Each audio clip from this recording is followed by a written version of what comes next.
వామ్మో, ఓ 5-6 రోజుల సంధి పట్నంలో శితాం దొంగతనాలు జరుగుతున్నాయా? అది కూడా ఏం దొంగతనాలు? బంగారు గొలుసులు పుస్తల తాళ్ళు తెంపుకోవడు. ఏడికెళ్ళి వచ్చి పాడైతుండ్రో ఏమో. ఆడోళ్ళ మెడల బంగారం కనబడితే చాలు పుట్టుకున్న గుంజుకోబోతుండ్రు.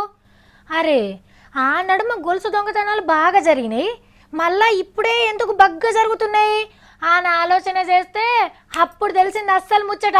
బంగారం రేట్లు మళ్ళా పిరమైనాయని. అంటే ఇల్వ పెరిగితే కొరుకుడు ఎక్కువైతుంది అన్నట్టు. గీసారి తెలుసు కదా, సెంటర్ కరెంటు మంత్రి గోయల్ సారు ఒక చక్కటి మాట చెప్పిండు. కరెంటు ఛార్జీలు పెంచద్దన్నాడు. సింగిల్ ఫేజ్ కరెంట్ కాకుండా 3 ఫేజ్ కరెంట్ ఇవ్వాలంటున్నాడు. కటింగు లేకుంటే ఇస్తే ఇంకా మంచిగా ఉంటదని చెప్పిండు. ఒకవేళ ఛార్జీలు పెంచితే కట్టలేక ఎగ్గొట్టి దొంగతనంగా కొండిలు తలిగిస్తారని చెప్పుకొచ్చిండు. కరెక్టే మరి. బిల్లులు ఎక్కువ వస్తే చాలా మంది ఎట్లా తప్పించుకుందామనే చూస్తారు. అదే తక్కువకు కరెంటు సప్లై చేస్తే టైంకు బిల్లులు కడతారు, దొంగతనంగా వాడుకోరు.